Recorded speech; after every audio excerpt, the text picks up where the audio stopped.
Hello viewers, সকলকে জানাচ্ছি বিজয় দিবসের শুভেচ্ছা। আজ আমরা বিজয়ের ৫৩ বছর পূর্ণ করে ৫৪ বছরে পদার্পণ করেছি। ১৯৭১ সালের এই দিনে আমরা পূর্ণাঙ্গ স্বাধীনতা অর্জন করেছিলাম। আর আমাদের সেই রক্তক্ষয়ী যুদ্ধে ভারতের প্রত্যক্ষ সহযোগিতা ছিল।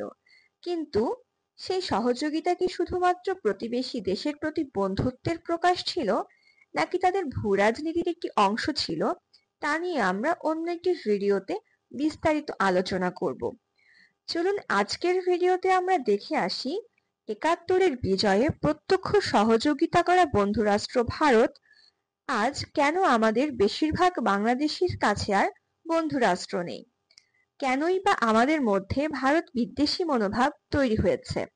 কেন আমরা ভারতকে বন্ধু হিসেবে বিশ্বাস করতে পারছি না? দোষ কার? ভারত সরকারের নাকি ভারতীয় জনগণের? কেন আজ সীমানার দুই পাশে থাকা বাঙালিরা একে অন্যের দিকে কাদা ছোড়াছুড়ি করছে? তাহলে চলুন আমরা পয়েন্ট আকারে তথ্যগুলি বিশ্লেষণ করি। ভারতের সাথে বাংলাদেশের সম্পর্কের অবনতি মূলত এক বা দুটি বিষয়ের জন্য ঘটেনি। দীর্ঘদিন ধরে নানা বিষয়ে বাংলাদেশকে বঞ্চিত ও এক প্রকার শোষণ করার ফলশ্রুতিতেই আজকের এই বিরূপ মনোভাবের জন্ম। এমন বেশ কয়েকটি বিষয় আমরা আজ আলোচনা করব। ঘটনার সূত্রপাত ২০১১ সালের ৭ই জানুয়ারি। টিভি অন করার সাথে সাথে বাংলাদেশের মানুষের চোখে পড়ে এক নির্মম দৃশ্য। বাংলাদেশ ভারত সীমান্তে কাঁটাতারে ঝুলে আছে এক কিশোরীর মৃতদেহ। কিশোরীর নাম ফেলানী, নাগরিকত্ব বাংলাদেশি। তার মৃত্যু হয় ভারতের সীমান্তরক্ষী বাহিনী বিএসএফ এর গুলিতে। কিন্তু ঘটনার টুইস্ট হচ্ছে, ফেলানী আসলে বাংলাদেশ থেকে ভারতে প্রবেশ করছিল না, বরং ফেলানী ও তার পরিবার ভারতের আসাম থেকে বাংলাদেশের কুড়িগ্রামে অনুপ্রবেশ করছিল।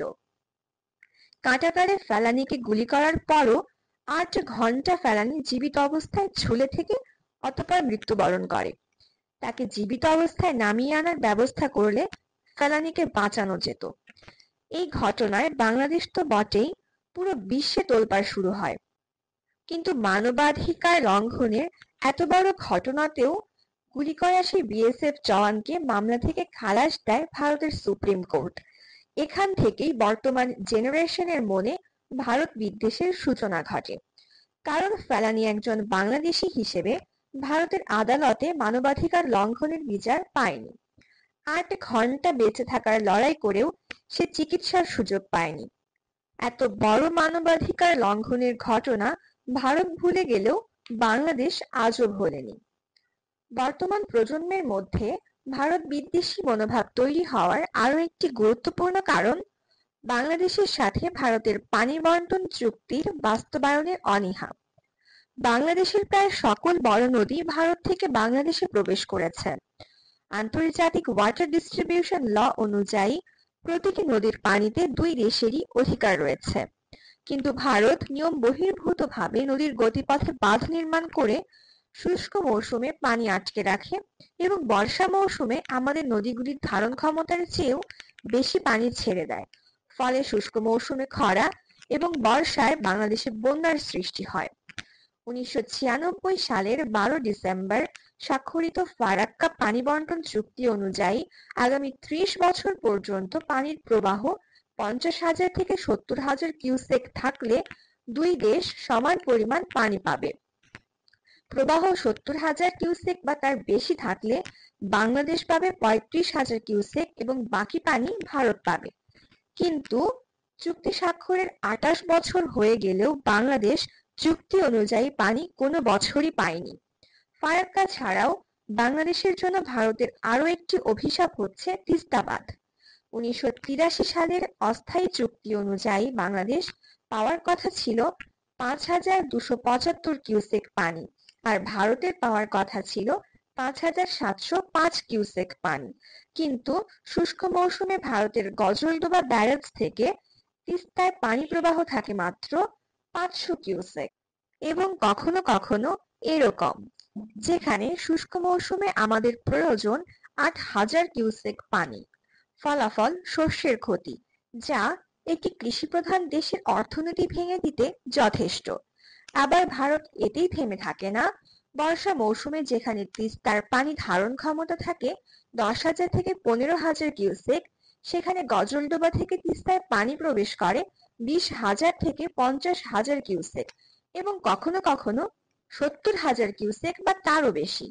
ফলে প্রতি বছরই তিস্তার পানিতে উত্তরাঞ্চলের রংপুর, লালমনিরহাট, কুড়িগ্রাম ও নীলফামারীতে তীব্র বন্যা পরিস্থিতির সৃষ্টি হয়। এছাড়াও 2024 সালে ভারত কোনো রকম পূর্ব সতর্কতা ছাড়াই 31 বছর পর হঠাৎ করে ত্রিপুরা রাজ্যের গোমতী নদীর ওপর দেয়া ডুম্বুর বাঁধ খুলে দেয়, যার ফলে বাংলাদেশের দক্ষিণ পূর্বাঞ্চলে ভয়াবহ বন্যার সৃষ্টি হয়। এ ঘটনা কোনোভাবেই বন্ধুত্বের প্রমাণ দেয় না। ফেলানী হত্যা ও অসম পানি বন্টনের মতন আরও একটি গুরুত্বপূর্ণ ঘটনা পেঁয়াজ রপ্তানিতে অস্বীকৃতি জানানো। ভারত ও বাংলাদেশের ভৌগোলিক অবস্থানের কারণে দুই দেশের মধ্যে বাণিজ্যিক সম্পর্ক গড়ে উঠেছে। বাংলাদেশ বিভিন্ন দ্রব্য ভারত থেকে আমদানি করে, এর মধ্যে পেঁয়াজও একটি। কিন্তু 2019 সালে কোনো রকম পূর্ব ঘোষণা ছাড়াই ভারত হঠাৎ করে বাংলাদেশে পেঁয়াজ রপ্তানিতে নিষেধাজ্ঞা জারি করে। এর ফলে বাংলাদেশের বাজারে ভারসাম্যহীনতার সৃষ্টি হয়।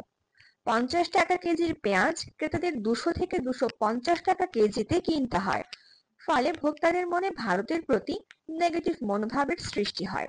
ভারত বাংলাদেশ সম্পর্ক অবনতির আরও একটি কারণ ট্রানজিট ইস্যু।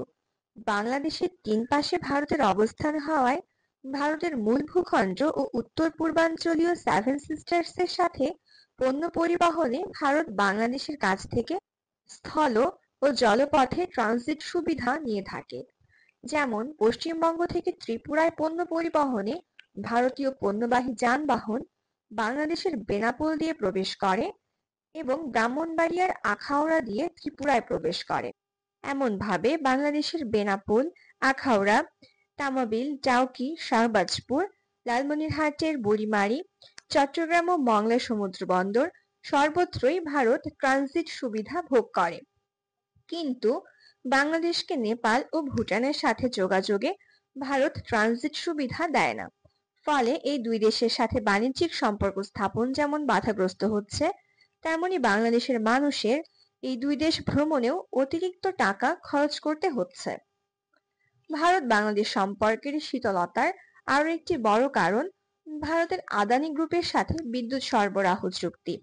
আদানি গ্রুপের সাথে বাংলাদেশের 25 বছরের যে বিদ্যুৎ চুক্তি স্বাক্ষরিত হয়েছে, তাতে প্রতি ইউনিট বিদ্যুতের দাম পড়ে 15 টাকা, যেখানে বাংলাদেশ অন্যান্য কোম্পানির থেকে মাত্র 10 টাকা পার ইউনিট হারে বিদ্যুৎ ক্রয় করে আসছে।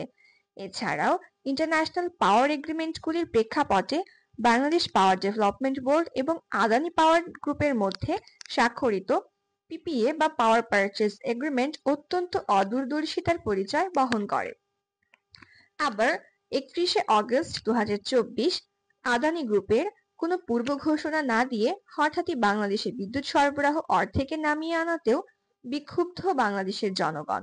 এছাড়াও 5 আগস্টের পর থেকে ভারত যেভাবে বাংলাদেশে হিন্দু মুসলমান দাঙ্গা বাঁধানোর চেষ্টা করে যাচ্ছে, তাতে বাংলাদেশের অভ্যন্তরে অস্থিরতার সৃষ্টি হচ্ছে।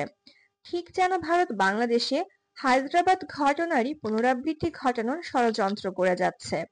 হায়দ্রাবাদের ঘটনা সম্পর্কে জানতে আমাদের চ্যানেল ভিজিট করতে পারেন। এত সব ষড়যন্ত্র, শোষণ, অবিচার ও ক্ষয়ক্ষতির কারণ হওয়ায় বাংলাদেশের মানুষের কাছে ভারত আজ বন্ধু রাষ্ট্রের মর্যাদা হারিয়েছে। তবে বলা যায় এর পুরোটা দোষী ভারত সরকার ও ভারতীয় মিডিয়ার। এখানে সাধারণ ভারতীয় জনগণের কোনো ভূমিকা নেই বললেই চলে। ভারতীয় সরকারের একতরফা ও অবিবেচকের মতন সিদ্ধান্ত এবং ভারতীয় মিডিয়ার আগ্রাসী মনোভাবই ভারত বাংলাদেশ সম্পর্কের অবনতির